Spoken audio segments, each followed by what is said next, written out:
Hi, I'm Emma Davidson. I'm your ACT Minister for Mental Health. I'm going to start today by acknowledging that I'm here today on the lands of the Ngunnawal people, and I acknowledge the traditional custodians of the land that we're on. This always was and always will be Aboriginal land, and as sovereignty was never ceded, I recognise that to become a truly reconciled nation, we need to listen to, understand and support Aboriginal and Torres Strait Islander people in our community. So I pay my respects to our First Nations elders past and present and acknowledge them for their nurturing of future leaders. Talking with me today online, I have Heidi Prowse, who is the Chief Executive Officer of Mental Illness Education ACT, also known as MEACT, who have been one of my absolute favourite community sector organisations in Canberra for many years. And also Beth Garwood, who is a volunteer lived experience educator at MEACT, who's going to share some of her personal story and how she manages stress and mental well-being. So thank you everyone for joining us today. The reason we're here and having this conversation today is because we know that lockdown isn't easy, and MEACT will be helping us to navigate where to find and understand and apply some resources into our everyday to really improve our mental health and well-being during a really challenging time. So before we get started, Heidi, would you like to introduce yourself and give us a bit more information about MEACT and what you do, and then we might pass over to Beth. Of course, thank you so much. And I also, on behalf of MEACT, would like to acknowledge our traditional owners of the land on which we meet, the Ngunnawal people. Well, that's where I am coming from today. And yeah, so MEACT have been a not-for-profit organisation based in Canberra over the last 25 years. And we deliver mental health education programs with secondary schools, community groups and workplaces across the ACT. And what we do is we partner evidence-based information and researched information with really powerful lived experience. So it's being able to connect what works for us when we're experiencing mental health concerns, but really backing it with evidence-informed practices. And so we reach over 30,000 Canberrans every year through the programs that we run. And everything that we do is led with a do no harm approach. So this is a particular framework that the organisation operates under that creates a safe space to learn about mental health, but also for our incredible volunteers like Beth to share their experiences, but in a safe way that really focuses on the strategies that we can use to take care of ourselves and how we can seek help if that's something that we need. And I'll just introduce Beth, who is one of our fantastic volunteers, and she might be getting close to her first year with us, actually. So over to Beth. All right, thanks, Heidi. So yeah, I'm Beth. My background is as a police officer in the NT, where I was working in remote Indigenous communities. And the stress and workload and level of excessive trauma I was exposed to through my work led to me being diagnosed with bipolar. So my work with MEACT now is around sharing my lived experience of being diagnosed with and managing a mental health concern in order to raise awareness, reduce stigma, promote early help seeking, and for me the big one is trying to give people some more strategies to better manage their mental health and stress in general. That's fantastic. Thank you. It's really great to have both of you here today to talk about what people can do to support their mental well-being during what's a really challenging time for all of us. But, you know, everyone's got their own mix of things that they're trying to balance and deal with at the moment. So it's going to be different for each of us. Now, you know, looking through the MEACT website, you've got a whole range of resources there. And I know that ACT government are also currently printing some of these out and providing them to people in the community who don't have access to digital resources. I wonder, Heidi, if you could tell me a bit about some of the resources you have and how they can help people during COVID lockdown.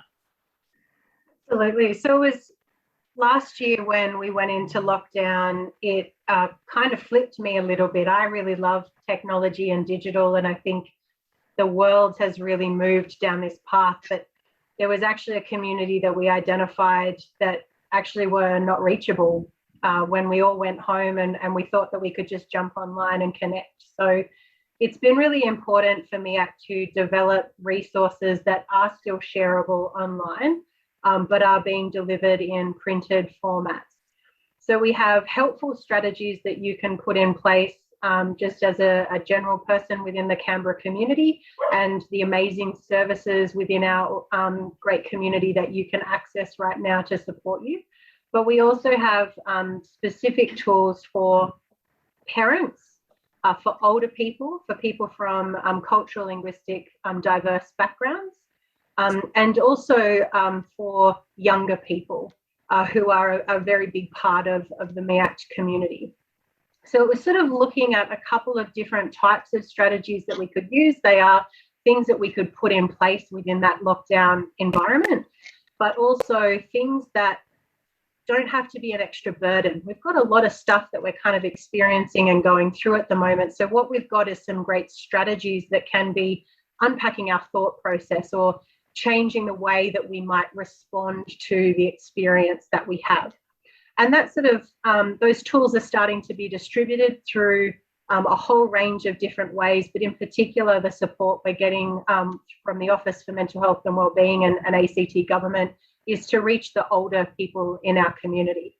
And we're delivering helpful strategy pamphlets, but also magnets, so that we're reminded every time we go to grab some food, other things that we need to sort of consider in taking care of ourselves. So we're definitely doing a shout out to anyone who works in aged care, in independent living, or has any concern about an older person in our community that might be experiencing isolation, to get in touch with MEAC so that we can make sure that those resources reach them. The other two key things that we're focusing on is how we're responding to the increased stresses that are in our environment. So we have come home to work, and some of us that works really well for, others that has a whole nother range of things that we have to consider and respond to. So MEAC are running free online education sessions of our leading adult program, Stress Better. So it's looking at when we know we need to consider how to respond to stress through help seeking, but it's also acknowledging that actually stress is the thing that helps us function. So it might be the thing that we might need to use in different ways for the better. We also have an online program that if you need the kids to maybe look at some things to do for themselves, or you want to work with your young people around building their own stress response plans, we have Stress and Me on our website for students in years 5 through to year 9, and they can unpack what stress is for them. But what I really love is they can consider different scenarios that they might be worried about or concerned about, and actually build out how they're going to respond to the stresses that they're experiencing as well. And they can print it out or email it or keep it safe for themselves to go back in. And that's a great one for parents to do with young people, or for young people to do in their own time. Yeah, that's great. That's a fantastic resilience building tool there. It's really useful to know that there are practical things that we can do to help us manage our stress levels at home and just in our everyday life. And I think it's going to be a lot easier for us if we can adopt some of these strategies for, what works for us individually. I know that for me, I need to get out and go skating regularly to help clear my head and to re-energize. But, it's different things work for different people. And so it's really important to take a look at the resources and identify what's going to work for you and see how you can put that into place. And it's also, I think, really good to know how to identify when things are getting too difficult. What are the signs that maybe your levels of stress and anxiety are something that you need to self-manage by putting those tools in place, but also when you might need to actually seek out some more support and ask for help. So, Beth, I know you've got some really useful strategies to manage your wellbeing, and I'm just wondering how you've adapted your mental health wellbeing toolkit in response to the additional stress that we're all dealing with right now. Well, my main strategy to manage my own mental health is a concept called the pie. And if I can work out how to share my screen while you're doing that. So basically the pie is a concept my mother spent a very long time trying to get me to use. But being the young and stubborn and very headstrong individual that I was very resistant to any of her advice. So it's been something that I've implemented post being diagnosed with bipolar. That's really, it's the key to how I stay well. Right, so the pie. So essentially, while I was policing, my pie, oh goodness, my pie was my work. And that isn't very sustainable at all, especially when, for whatever reason, you can't work anymore. And for a lot of people, their pies, as much as they want to have all these really great things happening in their lives, responsibility and pressure gets in the way. And most people's pie ends up being just work or school and family time. So then we find ourselves in a position with COVID where your pie essentially becomes family, or we're trying to do all those three things under one roof, which is a lot of pressure when you're trying to manage all those three things, as well as having to spend 24/7 with people, which if you try and do that with anyone, we all struggle with, without the added anxiety, stress and pressures and uncertainty that COVID's creating, which is leaving a lot of people wanting to throw their pie at the wall, essentially, and say, stuff this for a joke, which is where I got to, obviously, with my work. So obviously my pie, when circumstances resulted in me being unable to work because I'd entered a major depressive episode with bipolar, I was left with these really, obviously pie being my life, not a lot left where I felt like I had nothing to live for. So we start off thinking I've got no reason to get out of bed in the morning, there's nothing good in my life, and then these thoughts very quickly snowball into thoughts like I have nothing to live for, which is obviously a place that we really don't want to be. But this is where a lot of people are finding themselves during COVID, is that everything's just becoming too much. So how I manage my mental health since being diagnosed with bipolar is by having a very full and somewhat balanced pie. So we've got, you probably can't see properly, but things like work, exercise, study, social relationships, self-care, nutrition, sleep, hobbies, all these sorts of things. And I work really hard every day to track these things to make sure that I'm staying on top of my mental health, because these are all the elements that keep me well.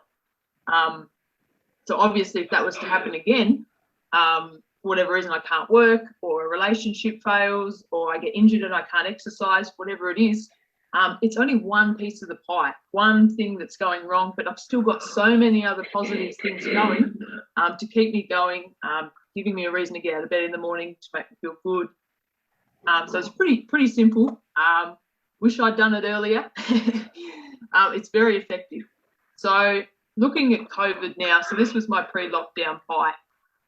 And then going into lockdown, of course, for me, going into lockdown was pretty full-on thought at first, because I live alone on campus at ANU, and of course I have bipolar. So I'm being asked initially for 7 days to spend that time alone with myself, with a mind that can very quickly become its own worst enemy. So my first thought was, well, how am I going to adapt my pie? And we've got a COVID lockdown pie. And what's key is that none of these things have dropped out of the pie, because they're all elements that I know keep me well. So exercise, volunteering, hobbies, self-care, social, nutrition, it's all still there. But of course, it's been adapted to suit the conditions of COVID. So obviously social is very, very reduced, but it's still there because it's so important that we have personal connection. Although it can't be face-to-face, obviously I can still message people, I can jump on Zoom, FaceTime, whatever it is to connect with people still. The study load hasn't changed. A lot of people, work hasn't really changed, just where we're doing it has changed. Exercise has changed. I can't go to the gym, but I'm still making the most of the now 2 hours we've got outside, and I can do body weight workouts and things at home. So these are all the things that I've adapted to suit the conditions of COVID, but I haven't let any of them drop off, because I know that these are the things that I need to do to keep me well. the really important one I want to just focus on is self-care. And this for me has definitely a part of the pie that's increased during COVID, because I'm obviously very aware that these conditions present a big risk to my mental health, and I need to be taking this time to check in with myself often to make sure I'm staying on top of it. And the other thing about self-care is it's not just taking time to check in with yourself, is how a lot of the kids describe it when I ask them what self-care means to them. But for me, it's also that one thing I do in my pie that I do for no other reason than that it makes me happy. And like you were saying before, Emma, living energized like you're skating, that might be your self-care activity. For me, it's usually bombing around Canberra in my Volkswagen Golf GTI, absolutely pumping tunes to the point that the roof lining in my car is no longer one with the roof. But obviously I can't do that at the moment. So instead I chuck on my noise cancelling headphones and dance around this small room like an idiot with the blinds open, hoping to give everyone a bit of a laugh. And that puts that smile on my face and makes me feel good. Obviously, this isn't the time to pull out the heartbreak playlist. Stick with things that make you smile. And of course, my Spotify playlist literally is called Absolute Rubbish That Makes Me Smile. Good old Nicki Minaj, Britney Spears, just rubbish that you can't help but smile because it's so stupid. But other things that are really important are meditation, yoga, breathing exercises that I do that I find really help me. Journaling, mindfulness and practicing gratitude are things I usually talk about.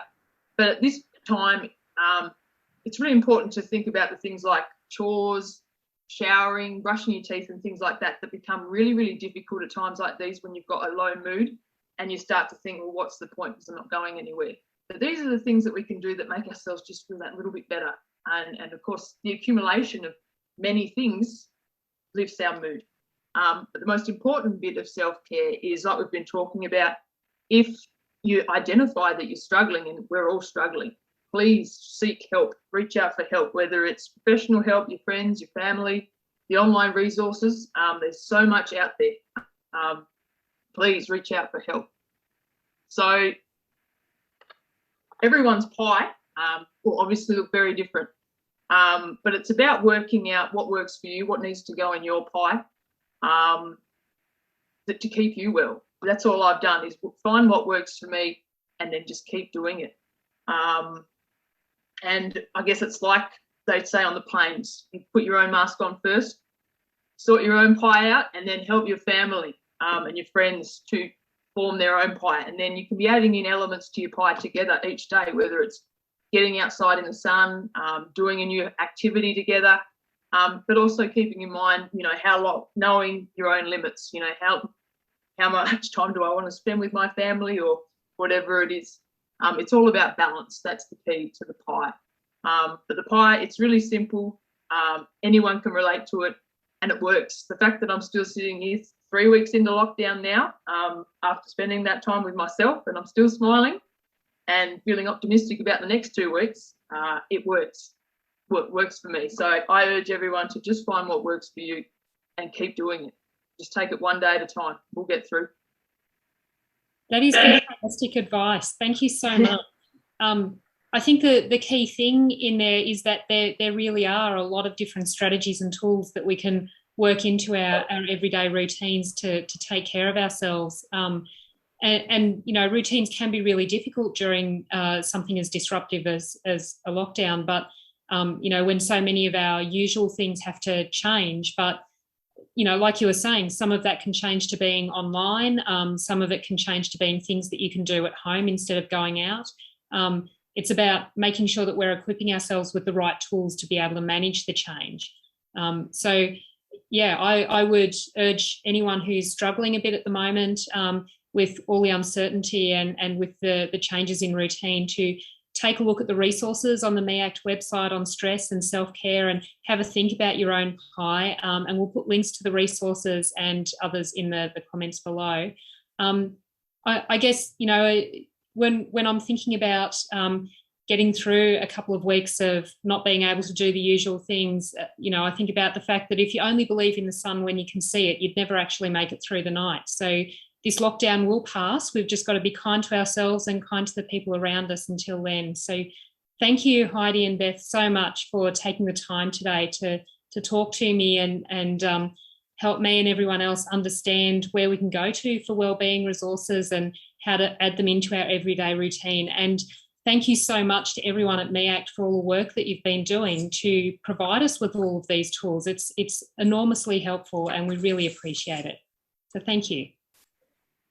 So thank you so much. And we just want to give a big shout out to all of our volunteers and our staff who just have absolutely responded once again for our community after we increased our delivery by 3.5 times in the last 12 months to really support Canberra and Canberrans. So please do head to our website. It's dropped in the links below as well, mieact.org.au. But we're only as good as our people, and our people have been phenomenal. So I just want to thank all of our volunteers and staff for all their efforts in helping to respond. Thank you. You're all amazing. Bye. Thank you. Thank you.